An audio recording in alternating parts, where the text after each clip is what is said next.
Mga gingging, good morning everyone mga gingging. Yun nga, so pag-usapan naman natin dito. Gawan man tayo na reaction video tungkol dun kay Idol Renz. No? So yun mga gingging. Ayun nga, so shout out sa mga Alpaca Paro. So isa pong kapatid natin si Renz. No? Kasi isa po tayong Alpaca Paro. Yun, shout out po sa inyong lahat. Yun nga, sa mga gingging, pag-usapan na natin dito ang pangyayari dun kay Idol Renz at napaka issue ngayon. So ito mga gingging, i-clip na natin ang kanyang video. Napatay niya yung MMA fighter, no? So foreigner. So ito mga gingging, i-clip na natin ang kanyang video. Let's go. Alam mo ba, isang MMA fighter pala ang nakalaban ni Rage na foreigner. Kaya pala walang takot itong sumugod kay Rage at bigyan ng sasakyan niya. Ang binigay lang nila na impormasyon ay kung ano ang pangalan ng foreigner. At doon ko nakita kung ano ba talaga ang kompletong pangalan niya. Pero kung magre-research ka tungkol sa kanya ay talaga namang kahirap hanapin.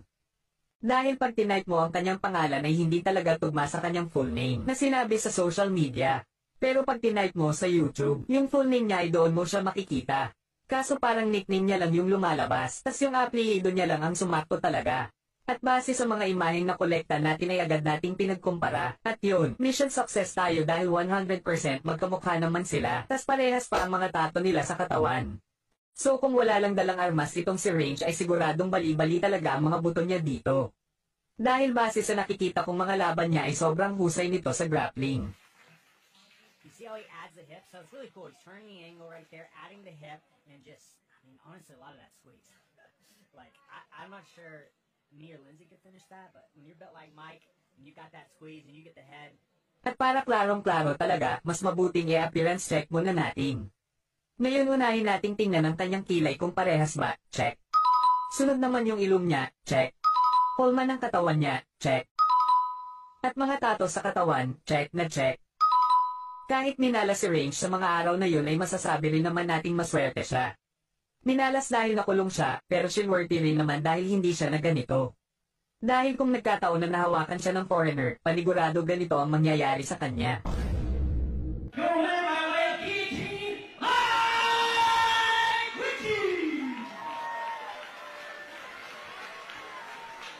Grabe mga kapatid, no? MMA fighter din pala yung nakasagupa ni Brad Range, no?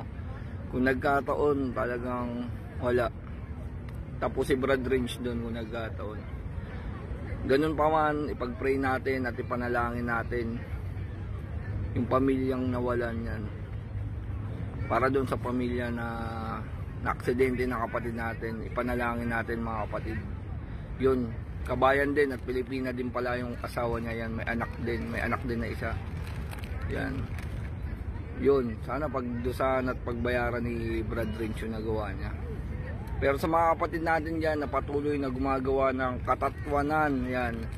Ito para to sa mga Brad. Yan. Tigilan na natin yung gawa ng mga katatawanan dito sa kapatid natin kay Brad Range. Ang mali ay mali yan. Dapat niyang panagutan yun. Dapat niyang panagutan. Hindi natin kinukonsinti yun mga kapatid. Yan. Dapat niyang pagbayaran yun. Long live sa lahat ng kapatid natin tunay dyan. Stay humble. Keep safe. God bless sa inyong lahat. Long live Alpaca Paro. Sa inyo, I love you all. So bago tayo magtapos mga kaumbak, so siyempre, pa-share na sa ating video, pa-like at siyempre pa-subscribe sa bago pa lang sa ating channel, Umbak TV po. Maraming salamat. I love you all. God bless us all.